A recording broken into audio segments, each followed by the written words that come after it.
Hi, welcome back to Learning with Lila and Beastly Tales from Here and There Read Alouds.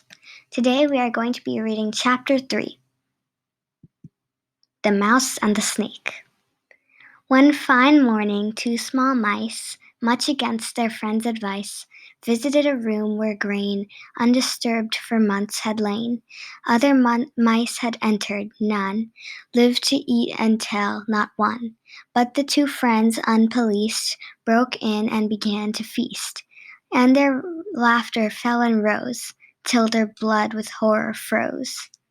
Old and shiny, vicious long, venom-fanged, hypnotic strong, slid a snake towards the pair, swallowed one right then and there, hissed obscenely at the other, "That's the first, and here's another." And when she stood shocked and still, sprang at once to make his kill.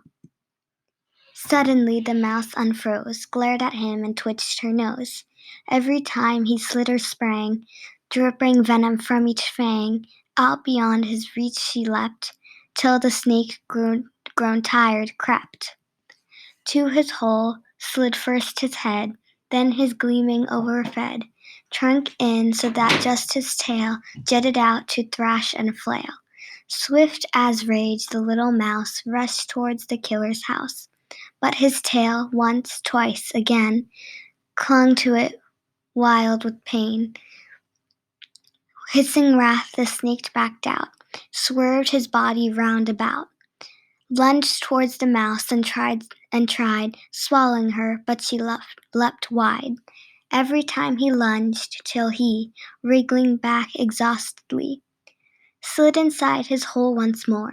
Then, exactly as before, down she clamped with might and main on his tail, till mad with pain, yet again the snake emerged.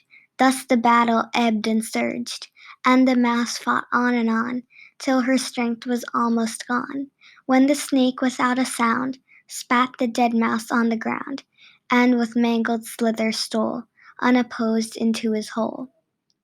Then the mouse came up and cried bitter tears for her who died, squeaking sadly and barefoot, corpse in mouth she sobbed and left. This was seen by Mr. Yang, when his friend the poet Chang heard the mouse's story later, eager to commemorate her.